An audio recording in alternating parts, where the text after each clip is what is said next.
Securing pardon for Golconda was not the only instant of Dara's pacifism. While on one hand, war was the way for Aurangzeb to amass power, on the other, Dara earned favors and the goodwill of kings and nobles through pardons. In another similar incident, a Mughal general, Sadullah Khan, had almost brought Rana of Mewar to his knees and was about to annex his kingdom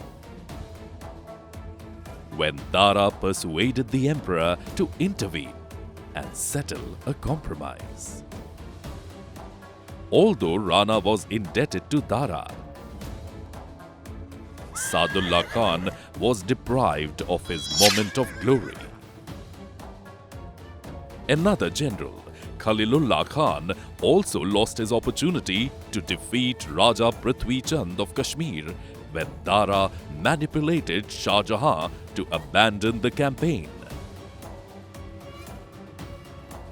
In this way, by projecting himself as a pacifist, in contrast to the war-loving Aurangzeb, Dara was securing allies without going to a single battle.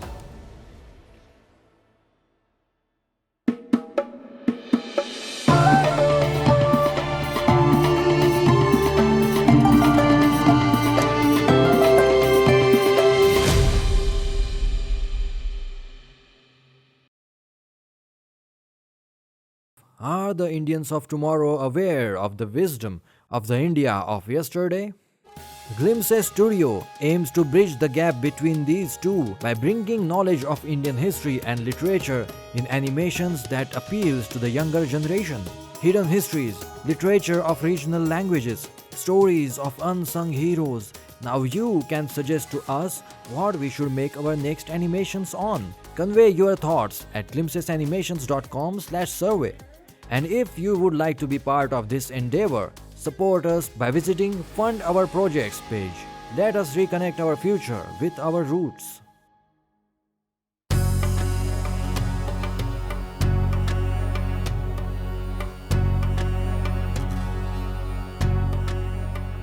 The episode that unfolded in Golconda was repeated in 1656 when the king of Bijapur, another powerful sultanate in Deccan, died. Aurangzeb, wanting to leverage the ensuing succession crisis in the sultanate, invaded it, this time without even waiting for Shah Jahan's approval. But yet again, Dara's intervention forced Aurangzeb to abandon his campaign. Aurangzeb's increasingly rebellious behavior and his differences with Dara worried Shah Jahan greatly. Aurangzeb reminded Shah Jahan of his youthful self. After all, he himself had come to power after defeating and even killing his near ones. Contrary to other Indian kingdoms, the Mughal throne did not get passed on to the emperor's eldest son on his death. Traditionally, every male member of the family had an equal claim to it. Consequently, every succession in Mughal history had been bloody and murderous. Thinking that Dara may not survive such a crisis, Shah Jahan decided to make a surprisingly rare move. You are all very well aware that Dara is as capable of administering the empire as I am, and yet to ensure that there remains no doubt in the minds of any of you that after me he shall continue the legacy of Mughal rule, I confer upon my son the title of Shah-e-Buland Iqbal, Prince of High Fortune. Army generals, courtiers, ministers and noblemen, everyone present here who has surrendered your loyalty unto me, I want you all to be equally loyal to Dara as well.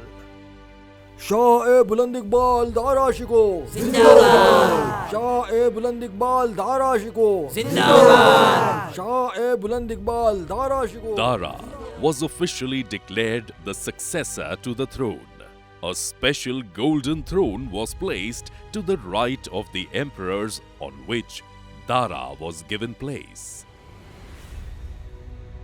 My child, I have made up my mind not to do any important business or decide on any great undertaking henceforth without your knowledge and without consulting you first.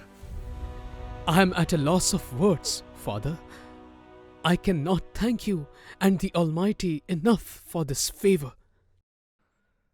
And neither can I thank Allah enough for the favor that He has blessed me with a son like you. The news spread across the Mughal realm at the speed of wind. I'm not surprised. Did you also not see this coming? My father has always favored Dara at every step. This is only an official announcement of what has already been in place. But Your Highness, what will happen to you if Dara becomes the emperor? Brothers of a Mughal emperor hardly fare well if they manage to survive. I know. And so do Shuja and Murad. And that is why we have made a pact, a secret one. We have strengthened our alliance through the intermarriages of our children. We will never let Dara succeed so easily. He has the emperor backing him. And I have some Mughal vassals, some generals and mansabdars backing me. I am in correspondence with many of them who seem wise enough to know that only I have the capacity to win the throne. And when I do, they will be rewarded richly for their loyalty. While Aurangzeb was preparing for the onset of the succession crisis, Dara got even busier with his studies. By June 1657, he finished writing perhaps the most important of his works. He had compiled the Persian translation of the principal Upanishads. In this work, his scholarship had reached its zenith. I have made an astonishing discovery. Upanishads are the very ancient, transcendent hidden books that are mentioned in the Quran. In the holy text, there is a mention of books that none shall touch except the purified ones. It is a revelation by the Lord of the worlds. And Upanishads match this description exactly. Even the word Upanishad in Sanskrit means secret learning from the teacher. And in my new book, I will compile them and call it Sirr-i-Akbar, the highest secret. It was in this book that the Europeans later discovered the ancient Hindu wisdom in all its glory and reverence that Dara had adorned it with. By the middle of 1657, thus, Dara was at the peak of his spiritual and literary endeavors. He had recently finished writing two of his most influential books. Owing to his father's efforts, he was also at the peak of his power, effectively becoming the second in command of the Mughal Empire. It seemed to many that under Dara Shikoh, the Mughal Empire would see the rule of Akbar again. But, perhaps unknown to the royalty in Delhi, Aurangzeb was preparing, with all his experience and cunningness, for an overthrow. All he needed now was to wait for an opportunity. In the next chapter, we will see the succession crisis finally erupting and bringing Dara and Aurangzeb face to face on the battlefield. In the next episode, we will see all four sons of Shah Jahan plunging the whole of North India into a civil war as each of them desires to be the next emperor of the Mughal Empire. Which brother will fight which other? And most importantly, who will win against whom? These and more questions will be addressed in the next episode of Aurangzeb and Dara Shukoh.